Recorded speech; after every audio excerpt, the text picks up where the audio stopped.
Tree Talking Time is brought to you by Conkey's Outdoors. Get all your hound hunting needs at conkeys.com. Welcome to Tree Talking Time, where we talk all things tree dogs, from the smallest feists to the largest hounds, treating squirrels to bears and everything in between. And from time to time, we might even run a little fast game.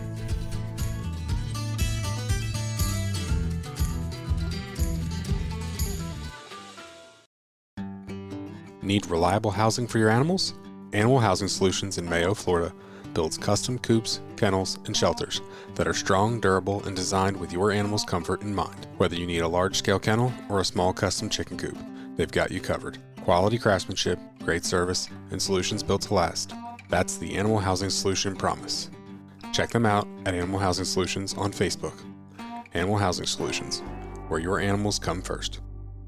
We're in that time of year now. I'm not a summer fan of summer either. So yeah, but I don't know many hound guys that really enjoy summer.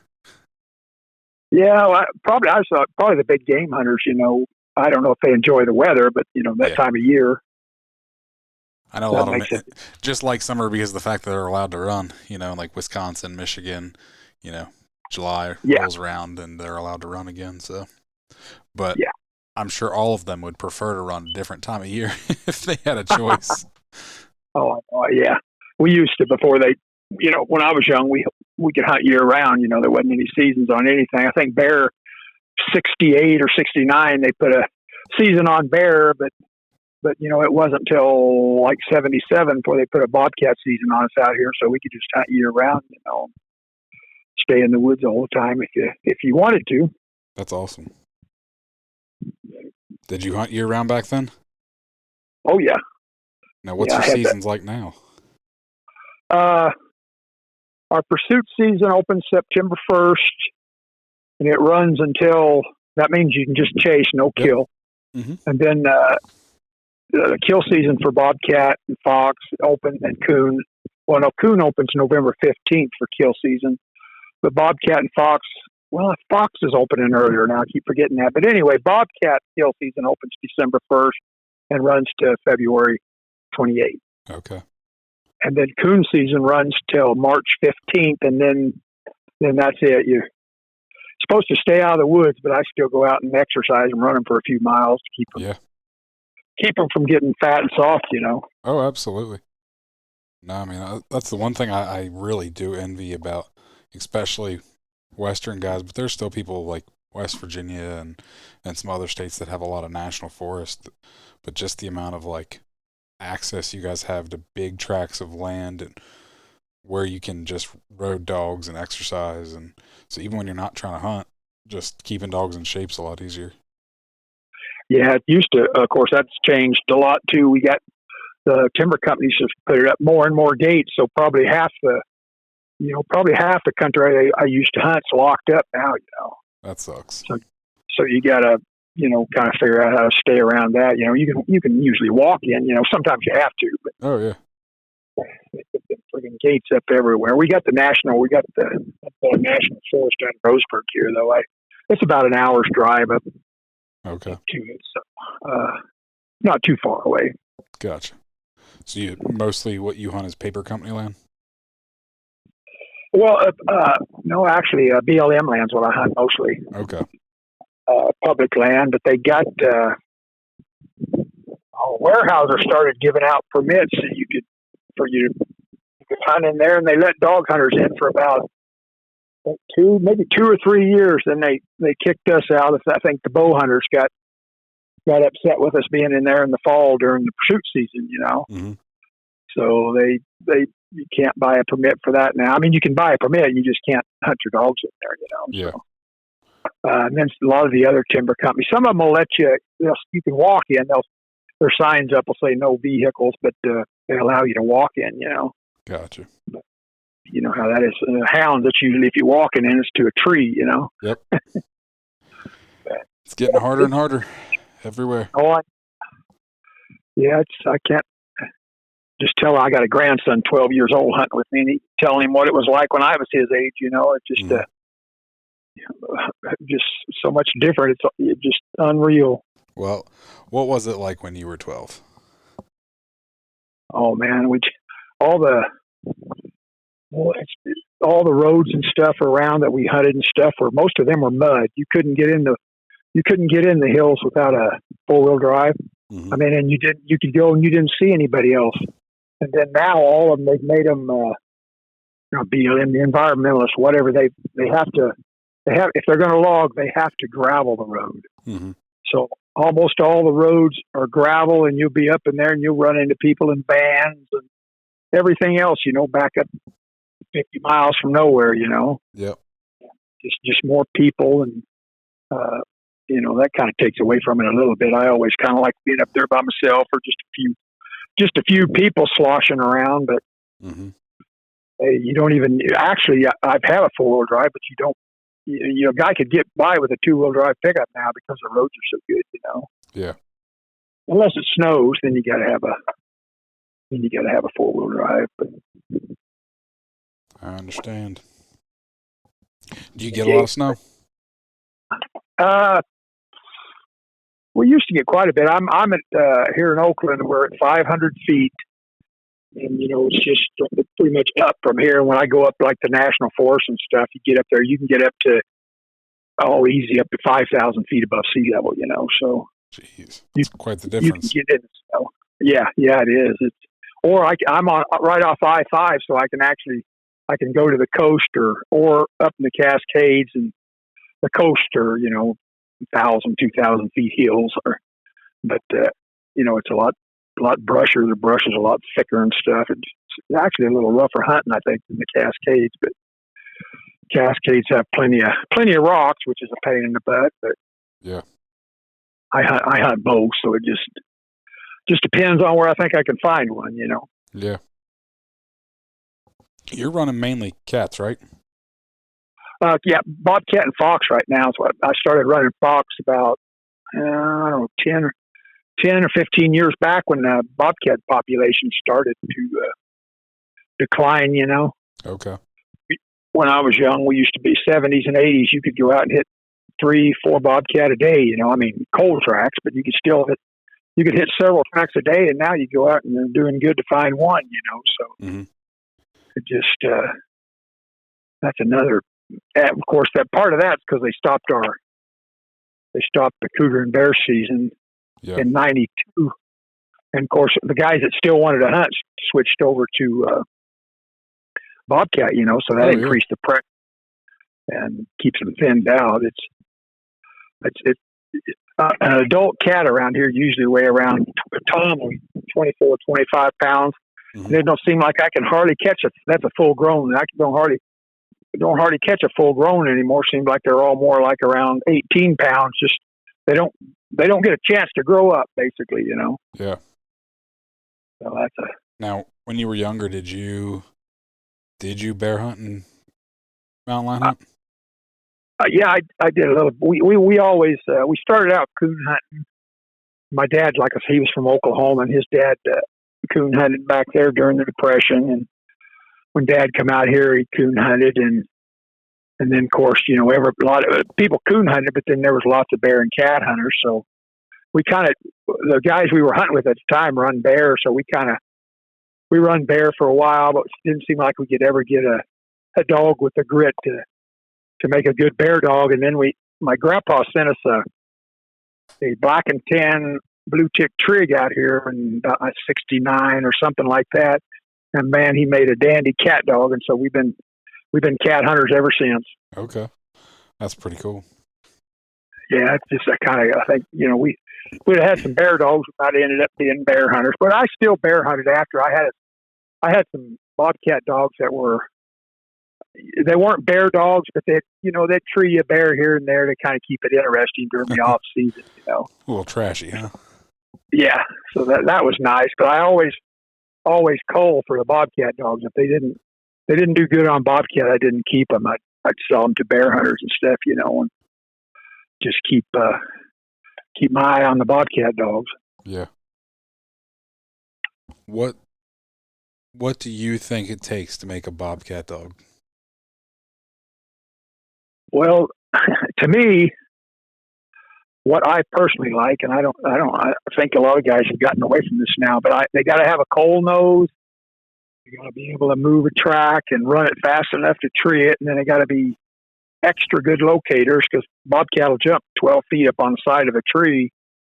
And I've seen a lot of good tree dogs that never could locate them. They had no idea where they went, So that's something you always got to have. Matter of fact, I've got the three I've got right now. I've checked all three. I take them out by themselves when I think they're treeing good enough that they're going to stay treed by themselves. I'll take them out and hunt them by themselves just to see how good they are, Yeah. And all three of them have treated their own game, so I'm pretty tickled with them. I think that's important. I think that's the one thing I think the big game hunters across the country don't necessarily do as well as the coon hunters, and that is making sure a dog can do it by themselves. And I understand that, especially with big game, that can be dangerous. Yeah. But I think it does have a lot of value in proving that the dog is worthy enough, especially breeding and perpetuating stock. A lot of people were like, yeah, it's a good bear dog, he's in all the races, and it's like, but is he doing the work, or is the rest of the pack doing the work? Who's doing the work? I don't. I've seen a lot of dogs that did real good on bear, as long as they had a good dog with them, Yeah. And they look shy, but when that good dog, something happened to him, it wasn't there. They didn't have near the grit, Yeah. So when you find, and a lot of guys don't find it. Well, even when I was younger, I found out that if you got that main lick, you got some other dogs there that look pretty good. And then when I lost that main lick, them other suckers wasn't worth feeding. Yeah. It didn't show. They were riding off the other dog's work well enough that it was hard to see, Yeah. That's one reason just like I told you about testing these I've had out here is I don't want to end up losing the best one and then have nothing. No, I think that's valuable, and that's where I think hound guys could do a little better, or like I said, I understand it's dangerous, and maybe figure out a way. I don't know, to try and figure out a better way to see what your dogs are doing. Yeah, it's just a lot of guys will tell you they're just they'll have dogs up for sale and tell you they're just pack dogs, or they advertise them for sale as pack dogs, Yeah. And there's people that will buy them to add to their pack to help them, but I don't know what spoiled me once I saw, and of course this is on bobcat now, but once I saw a dog that could do it by itself, that just spoils you, Mm-hmm. You start looking at other dogs that just, they might be a good tree dog. They ain't much of a track dog, or they can cold track the heck out of something but won't tree or can't run or something, and that's just a waste of time to me. And I've hunted with some dogs that was good on bear by themselves, but yeah, most guys aren't going to run them too much by themselves because, like you said, it's dangerous enough as it is. Yeah, no, I've talked to several people that had, according to them, they had dogs that could do it by themselves on bear, and and I believe them, but I don't think it's necessarily the norm by any means. It's just something, the dog gets out by itself, runs a different track, breaks away from the rest of the dogs, kind of thing. Yeah, well, if a dog will tree, any of them can tree. They might run across just the right critter to tree. Yeah.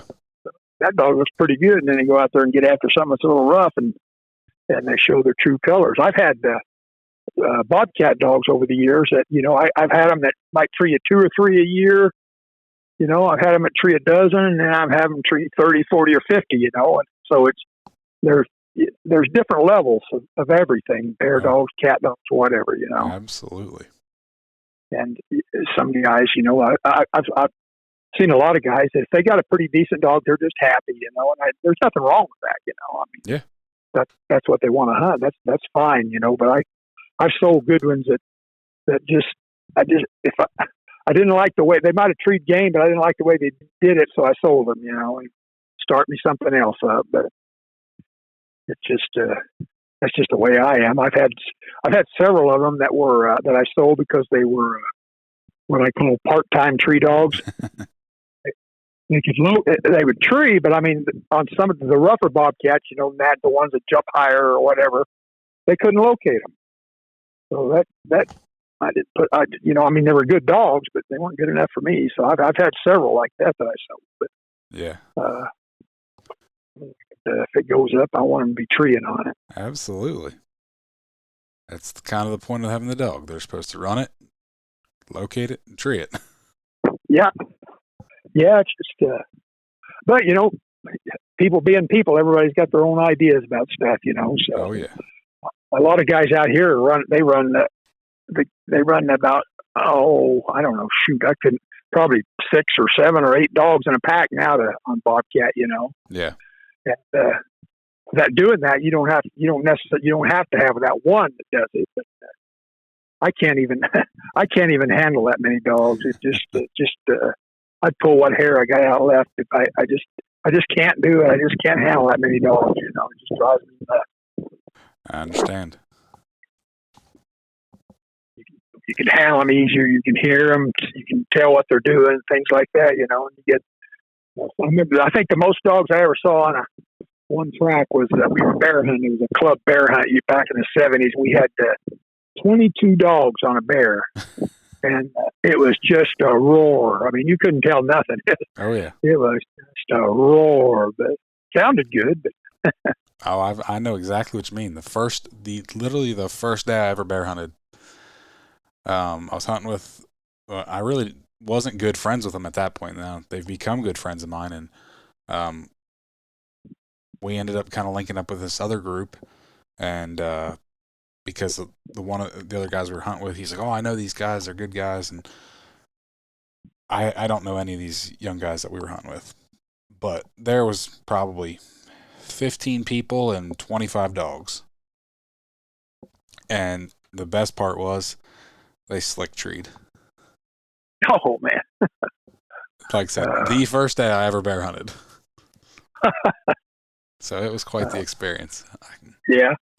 Well, that's one thing about hunting. You can have some interesting things happen that send you home scratching your head, Yeah.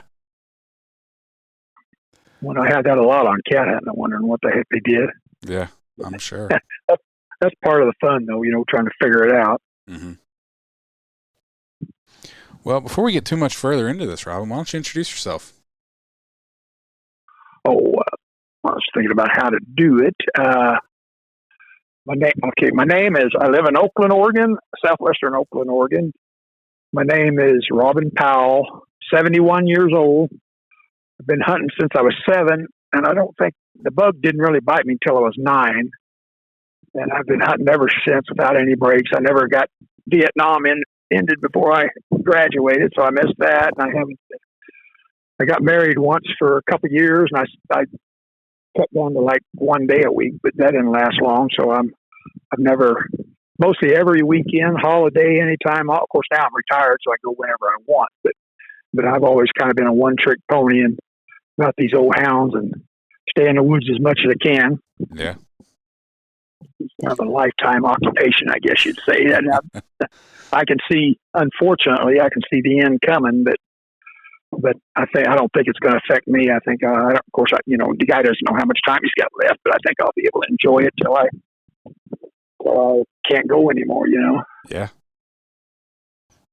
My grandson and I, we just raised another litter of pups. It'll be the 9th generation of the dogs I've had in them go back 9 generations, but there's other stock in there too, of course. But mm-hmm.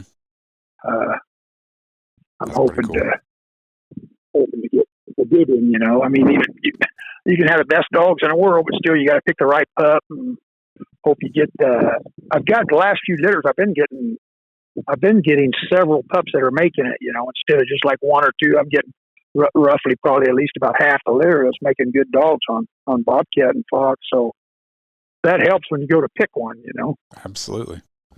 Now, what kind of dogs are you running? Well, they're kind of hinds, but I keep them strong in the blue ticks.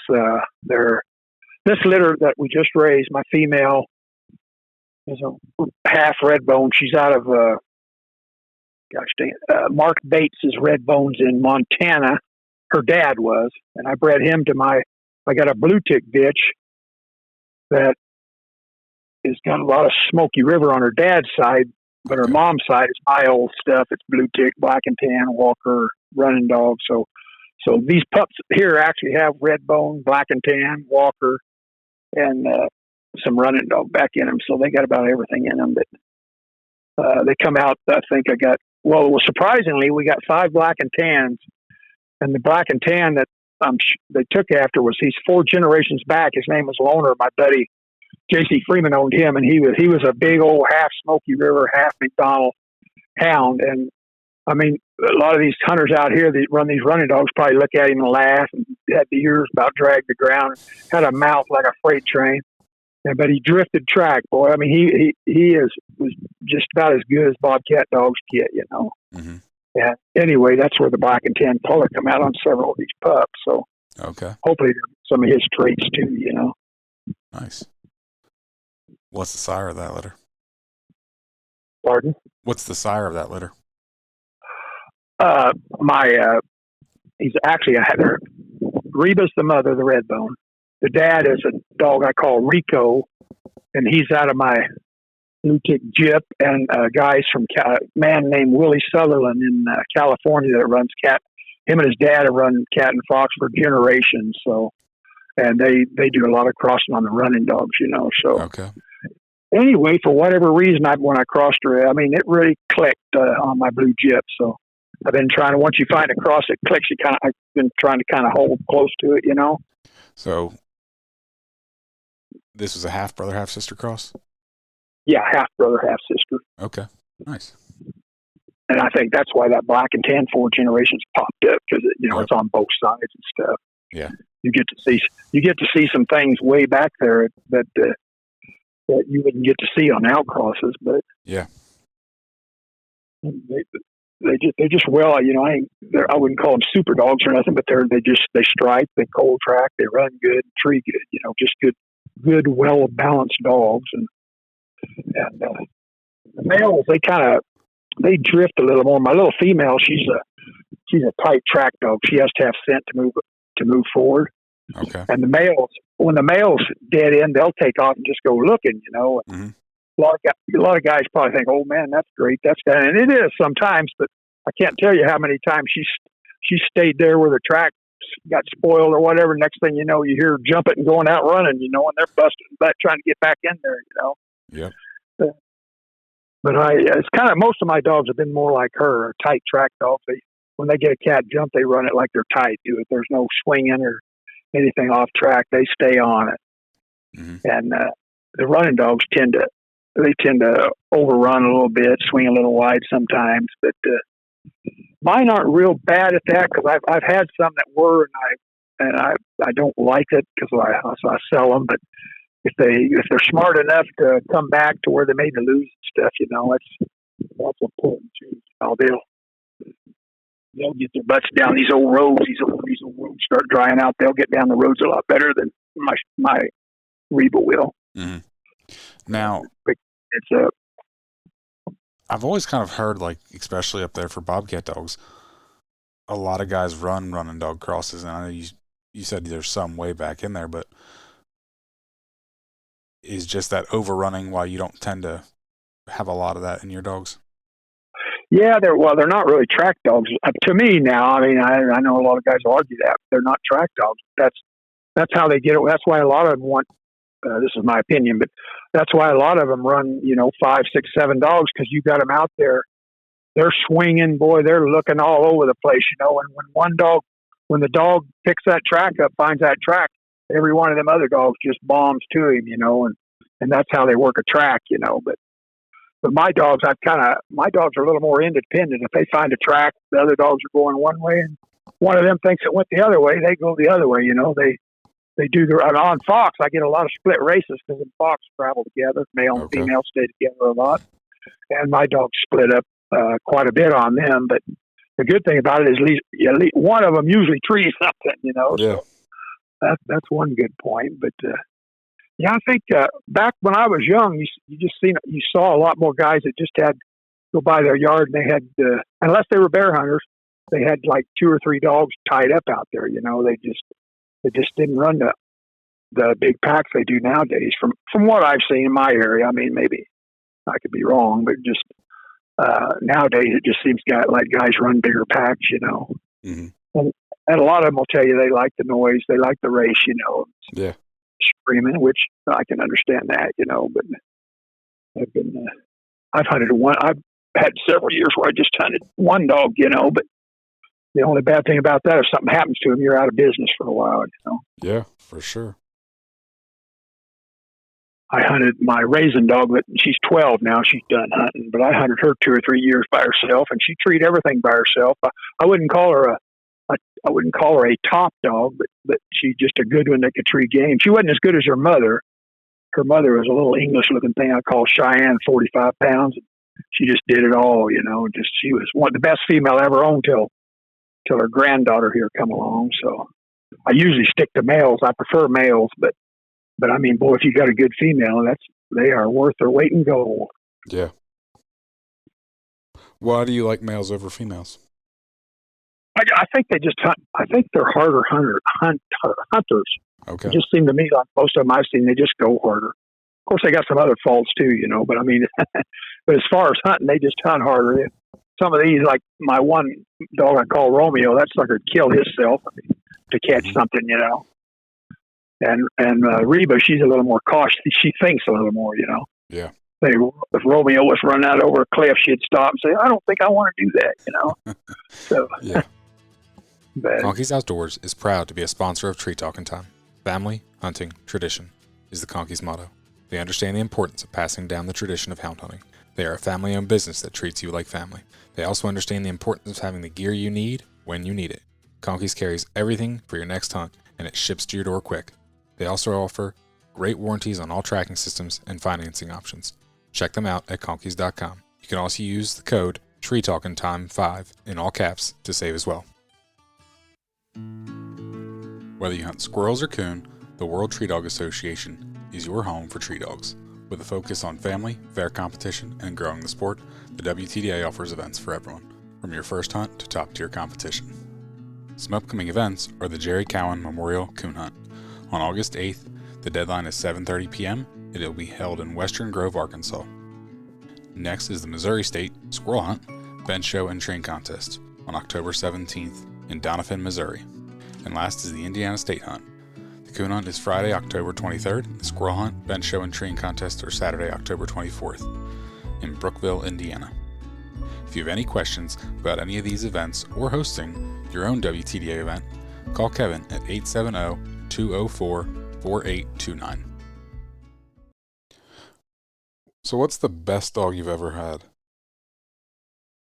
Well, I was thinking about that the other day. It was I had the first 2 really good cat dogs I owned was the Rock dog that come from Oklahoma, and then after that I got a dog called Ranger. I bought him from this old houndman that trained him died, and I got the chance to buy him. I called him Ranger, and he looked like an English blue tick, and he was just a complete dog. But the only thing he had over Rock was he was a little better strike dog. Rock had that running dog in him. He'd get going down the road 20 miles an hour, and he'd run right over the top of the bobcat track, Okay. But the Ranger, he was a little better at that. And then I had from that was back in the late 70s. I had a lot of dogs after that, decent cat. I had dogs that would treat cat, but not in their caliber. And then I got some of my old blood, and I crossed it on that JC's brought that black and tan blue out here from Oklahoma called Loner, and we bred him to this female I had. Got several good pups out of it, and then Cheyenne was one of them, and she was my third best one. Okay. And then I had, like I said, I've had some decent ones, though I wouldn't call them great cat dogs. But then I got the Romeo dog. I bred Raisin to Willie Sutherland's, the man that owns him is named Johnny Johnson, but Willie Sutherland in California bred him. And I was looking around, and a guy on the internet I told him I was looking for a good cat dog that'd do it by itself to breed the Raisin. And this guy from California, didn't know him from nowhere, called me and told me told me about Willie's dog, and it wasn't his dog either. He said this was one of the best I've seen in my lifetime of hunting. So of course that perked me up. And Yeah. and anyway, I called Willie, and we got to talking. I ended up breeding to the Dan dog, and Johnny told me his Dan dog was treeing cat at 7 months old, and I didn't call him a liar. I mean, I didn't believe him at the time. Yeah. And he's had some pictures there, a couple cat, and you could tell old Dan was just a pup. And he told me he was cold tracking before he's a year old and everything.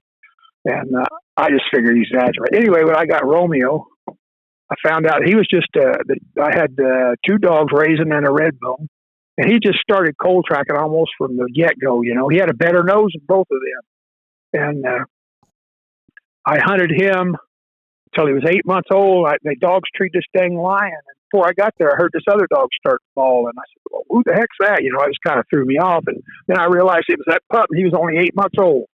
And that's, for me, that was something, Yeah. And anyway, he treed. He didn't tree every tree when he was young. He just got better and better with age. But he was actually the fastest starting cat dog I've ever owned.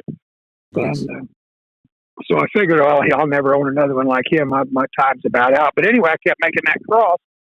And, I crossed on my blue jip. I crossed that red bone on Reba next. And I was going to keep males. Everybody wanted males. So I just kept Reba. She's a good-looking female. And by golly, she's just like her grandmother. She just does everything.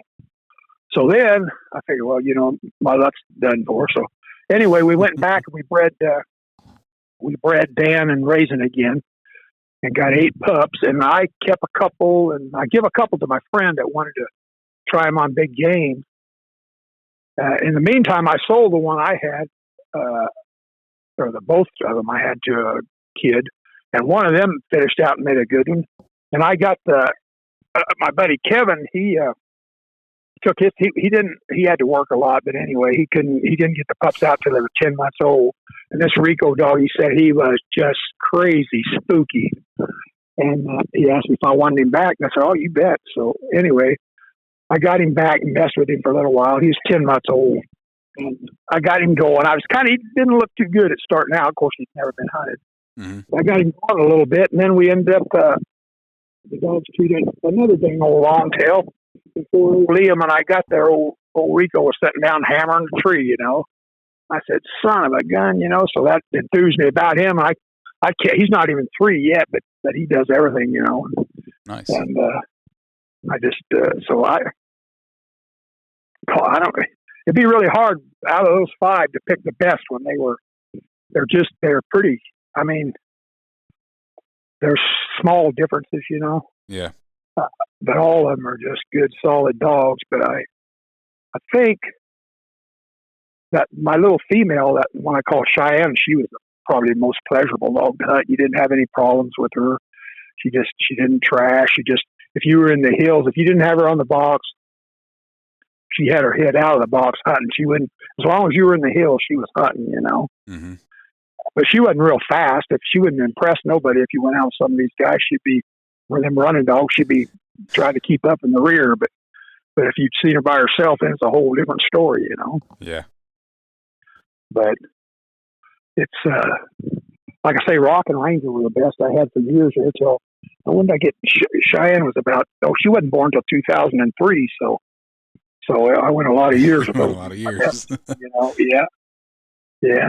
And another thing I should mention, all my dogs go back to Rock and Ranger and Cheyenne. They all go back to those same dogs. So that's pretty cool. Yeah. Trying to pass all those good traits down. Mm-hmm. It's been which works pretty good. You got to watch. What I have a hard time is keeping that nose, because so many guys out here, I don't know what, they don't want to listen to a dog cold track for hours on an old cat, Mm-hmm. They just get bored to death, and sometimes I get a little bored sitting over there too, hoping they'll jump, after 2 or 3 hours. But I can't stand going to the woods without getting after something. I almost never go to the woods without at least cold tracking something, Mm-hmm. So it's just, And if you're hunting these hot-nosed dogs, I guarantee you they're gonna go many times without getting after a track. Hot-nosed dogs are fun and action-packed, but when there's nothing moving, or it moved a long time ago, they can't do it. So that's when you need to break out. Yeah, you cold-nosed dog. Yeah, you get the old one that takes yesterday's track, Mm-hmm. and a lot of times they don't jump them. They're so dang old, but a lot of times they do jump them too. So I've had them. You could take one a good cold track, and the dogs just be moving right along, and you'll say, "Oh, they'll jump that sucker," and they just trail, never do jump it. Yeah. You can hit another one that they just can't hardly even go on. And I never do nothing with that. And then they might go over the hill there a little bit, and you got to scream and race, So you just never know. Yep. But I like probably the coldest nosed dog. I had a Finley River Walker, Okay. and that sucker was probably the coldest nosed dog I ever owned. He was only about 55 pounds.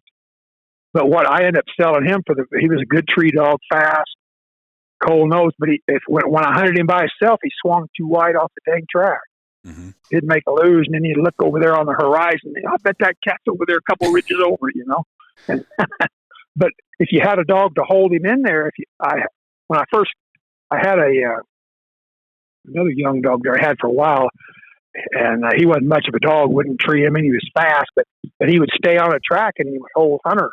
He would keep Hunter pulled into the track, and boy, I mean, they treat quite a few of them there.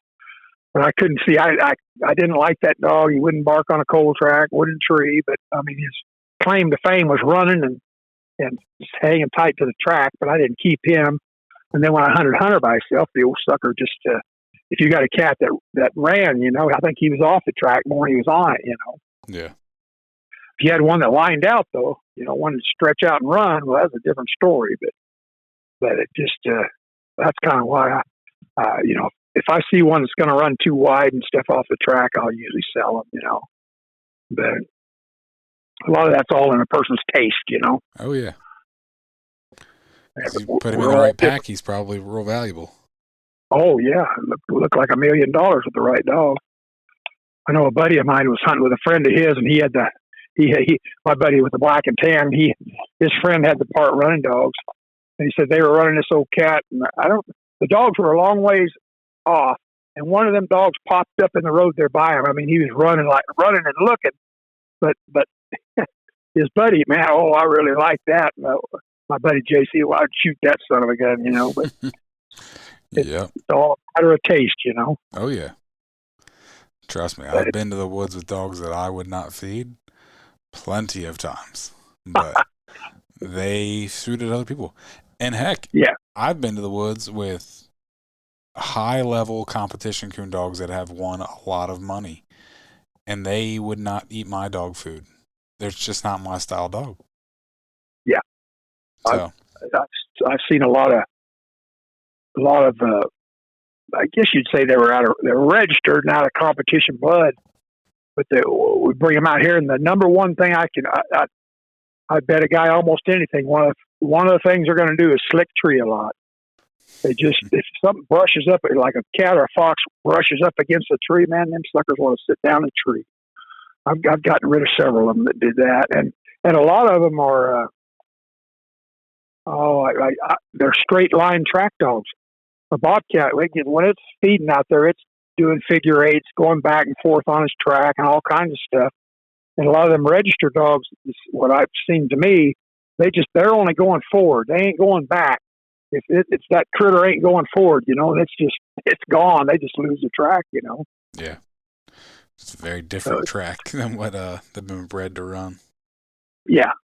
Yeah. Well, I can imagine some of them coon dogs probably look like rockets going down through there, putting an old coon up, And, oh, absolutely. And I can, when you can win pickups and thousands of dollars with them, I could see that, being a lot of fun. But like you say, it's not our type of hunting. Yeah. No, I mean, it's great for those guys. I'm like, more power to you if this is what you enjoy, but it's just not my style of hunting. So yeah, the whole walking a mile to one tree and I see 4 coons sitting up between here and there. I'm like, why are we walking a mile? Yeah. Yeah, and a lot of it, when you're talking to somebody about dogs, one thing I found out, you might both be sitting there talking, running, singing praises to the cold-nosed dog, and both of you like him and all this, And you come to find out, man, his version of cold nose is about 10 minutes old. It's just some Howman being people. Some of them will just outright lie, but some of them just have a different version of what they call fast, cold nose, tree dog, whatever. So yep. When I'm buying pups, I try to make darn sure that me and the guy I'm talking to got the same idea what a dog is. Absolutely, no, that's very valuable. Because, like you said, not saying they're lying to you, but just their idea and your idea are completely different then. Right. Well, I've seen guys, I know their dogs was hot nosed. I mean, it's what I call hot nosed. And boys, if you hear them talk, oh, yeah, he's cold nosed, But just, I don't know. Just be, like I say, people see things. He's colder than their other dogs. Yeah. Yeah, it just pays to kind of get to know them a little bit and find out what type of dog they like. And if you listen to guys talk about races and stuff enough, you can get a pretty good idea. If they go to the woods and it don't sound like they ever hit a cold track, they hit a track and they went screaming out. Every time they hit something, they say, well, them dogs might not be cold nosed. So, yep. But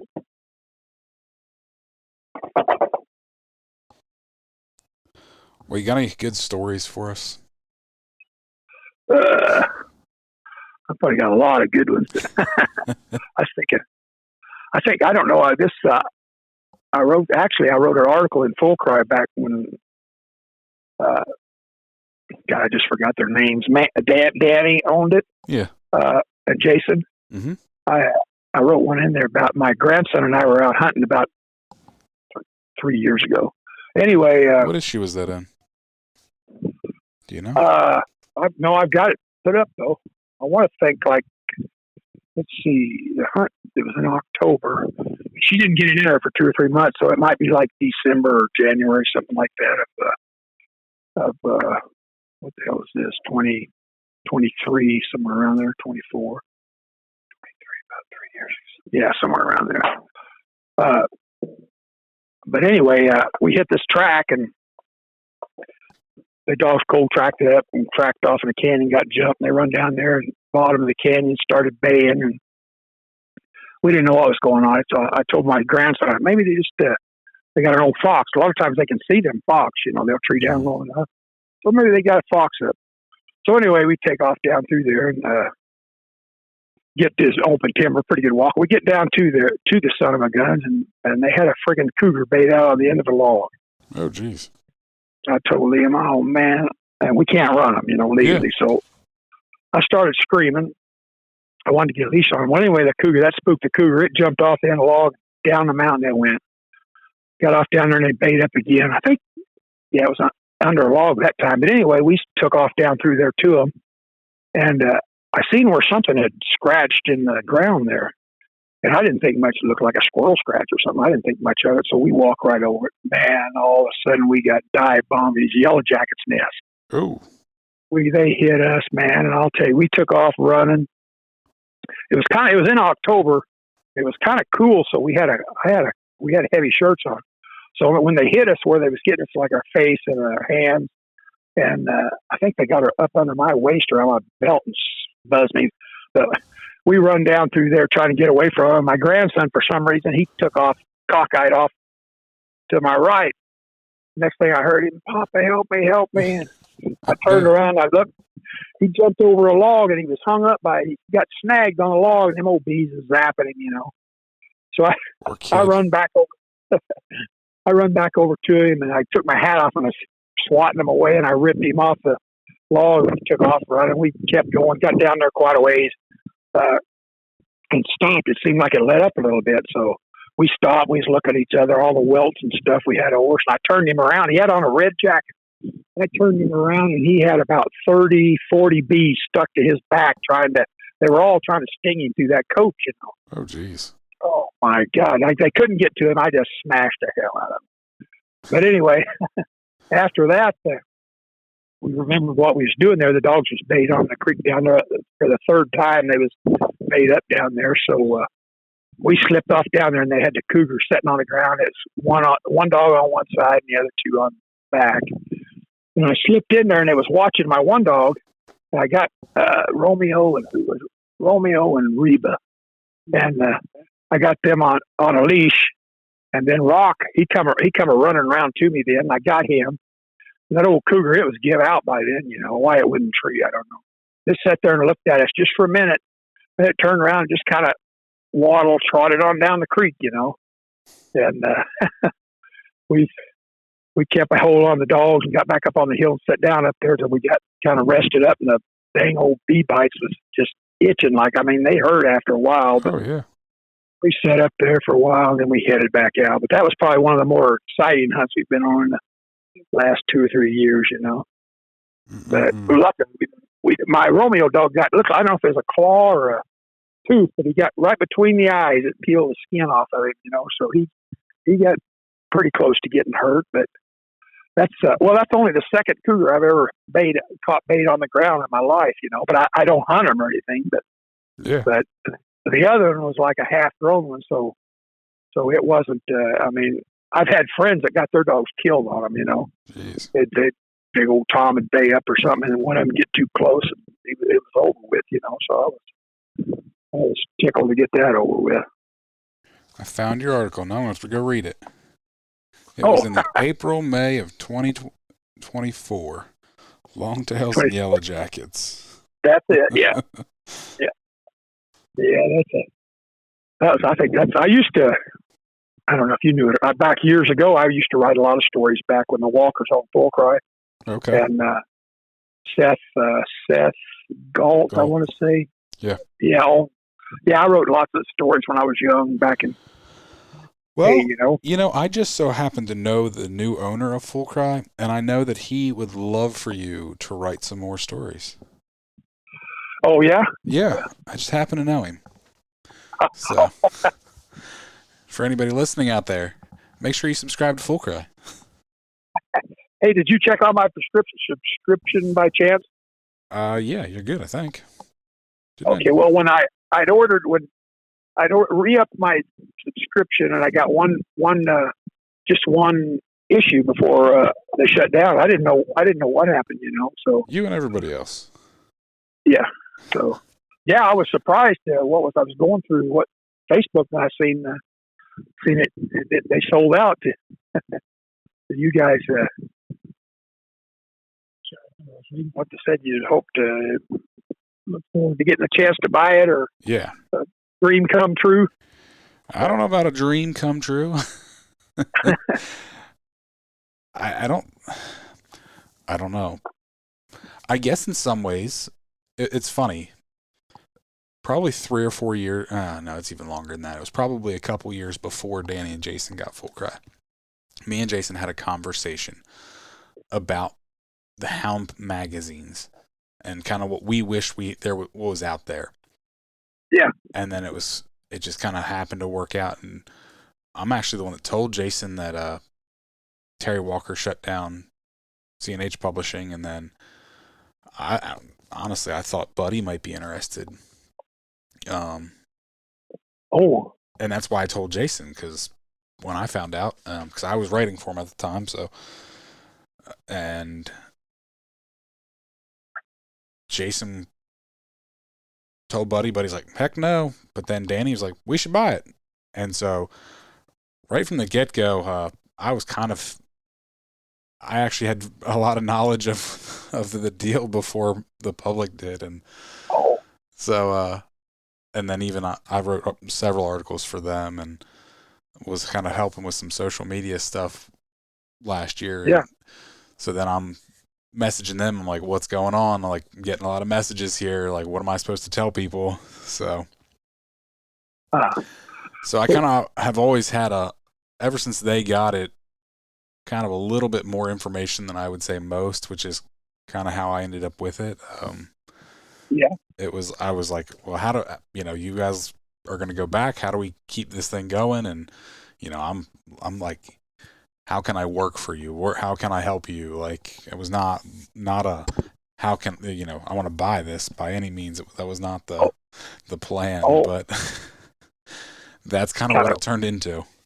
okay. Huh. Yeah, that's full cross. I can say when I first started, when I got I ordered it. My first issue was like 1975 when I got out of high school and got a steady job. So that's one of the first. And my buddy, his dad had always ordered it, so I always looked through it when I was down at their house, and I just loved it.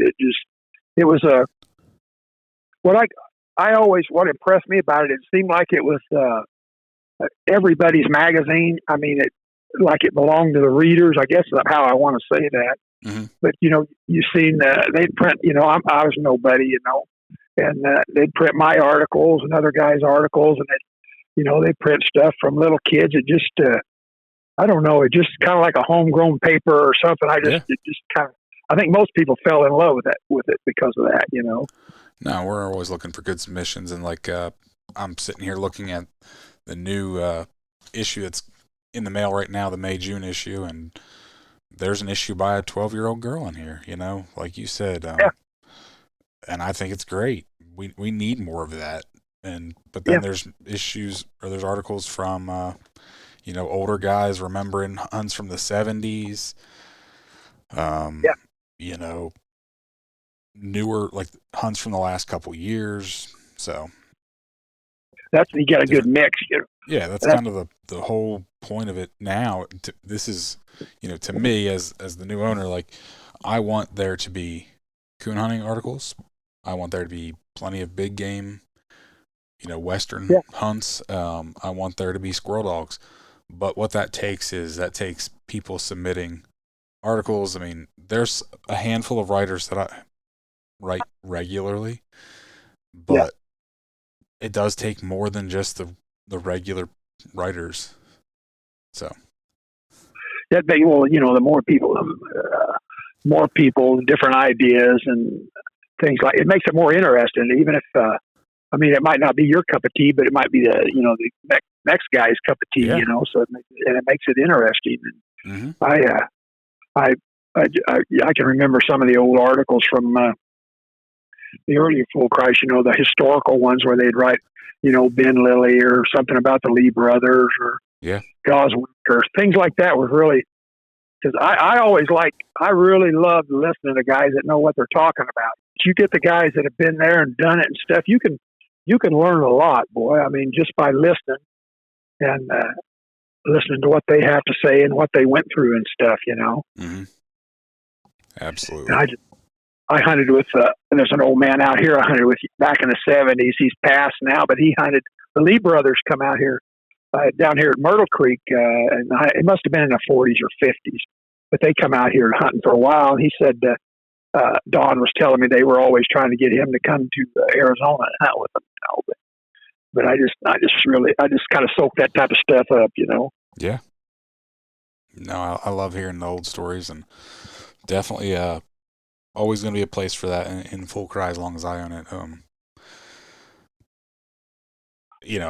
One of the things that I want to do is regularly go back and pull some old articles and put some historical stuff in there, because I really enjoy, those old historical articles, and so pulling some of that old stuff out from these old issues and reprinting it, because, as a young guy, I wasn't around in the 60s, 70s, 80s, and heck, I didn't start getting the magazine until 2009 or 10, so even the early 2000s. So yeah, well, that's you see how the guys did it before. Like I hunted before the GPS collars and stuff came out, and the guys before me, a lot of those old bounty cougar hunters and stuff, they hunted on foot or horseback. A lot of them they get after an old lion track and find them a place to sleep out there overnight on the track. Of course, they were after the bounties too, but I mean, you see how they did it, and it's just kind of amazing, how tough they were. Absolutely. A little different today. That's for sure. Yeah. Yeah. You get, I don't know, just, a lot of people want a like, kind of like a microwave oven. I did everything done real quick, and if you get, I always, you guys, I met a guy up here after our cougar and lion hunting got stopped, our bear hunting. And I was talking to him at the gas station. We got talking about that issue and hounds, and I was telling him, I said, yeah, you get hounds, it takes at least 2 or 3 years to train them suckers, and or you got to have thousands of dollars to buy one. He said, oh, I thought you just got a hound and went to catching stuff. Well, I wish, but I actually think that's what a lot of people that aren't hunters think. Yeah. They think just get an old dog and you go out there and start doing it. They don't think about the hours that you put in, the dogs you go through.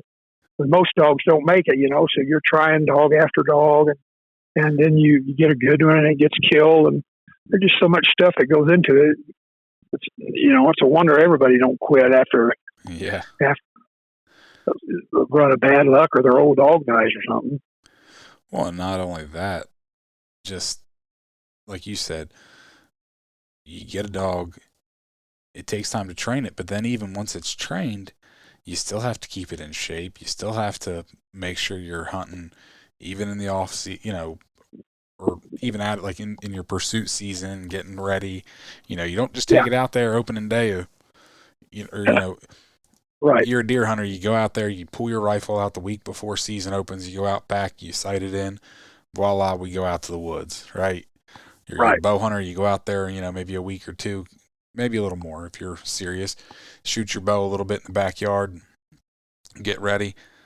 But no, hound, it's big difference. The big difference is you got to be out there and putting the time in long before season starts, and even if season, if you got pursuit season after season ends, you're still out there. Yeah, just when you're training an animal, it takes a lot of work. You got to know what you're doing. A lot of guys start out, they don't know what they're doing, so they're in a learning process too. Yep, ruining dogs and doing things they shouldn't do. Yeah, yep, absolutely. When you got a good one, though, boy, I tell you, it's a lot of fun. Then when you go out there and you're gonna probably tree something, or you ain't gonna make too many trips and you're gonna tree something, and it ain't about the killing either. I don't know how much I've left. When I first started catching game with that, my dad and I with that black and tan, and of course there wasn't no season on anything, but if he treated something, we took it. We shot it. But it don't take too long, and you start realizing, well, that ain't necessary. The dog don't need it after a while, and you're saving seed for the future. Yeah. You go back there and have another race and stuff. But absolutely. Interesting last experience. Some of us, some people. I always, when I was young, I worked. Like most people do. But there was 2 or 3 guys around that that's all they did during the winter was friggin' hunt. One of them was retired. One of them was he fell timber in the summertime. Went to Alaska, and when he come home, he just hunted in the winter. And then another guy, I don't know. I think his wife supported him while he hunted. And I looked at that man. I said, "Oh man, I'd love to just hunt all I want, but I also wanted to have a nice rig and a roof over my head and something to eat, So I just I hung it out and kept weekend hunter, weekends and holidays, just whenever I got the chance, Yep. Like I say now, I try to hunt. I've been trying to hunt 4 to 5 days a week, but in season, but that gets a little harder the older you get, I understand. But by the sounds of it, even through all those years of you working, you hunt harder than a lot of people. That's for sure. Yeah, I always call myself a one-trick pony. I just kind of the old hounds. Yep. I just enjoy listening to a good one, and you don't get them unless you put the time and effort in. Exactly. So, well, with that, you have anything else, Robin? Oh, well, I'll probably think of something later. But well, I've really enjoyed this, and I really appreciate you coming on. You betcha. Like I say, I've got these pups selling, so I talk to a lot of guys call me talking about the dogs and stuff, what the pups are out of. So I do a lot of, this one guy, I was both agreeing that we probably would never run out of things to say about an old hound, Yep. So. Quite a topic if you love it. For sure. Well, thank you very much. Well, thank you for taking the time to talk to me. You can find me on Facebook and Instagram at Tree Talking Media. And until next time, keep 'em talking in the timber.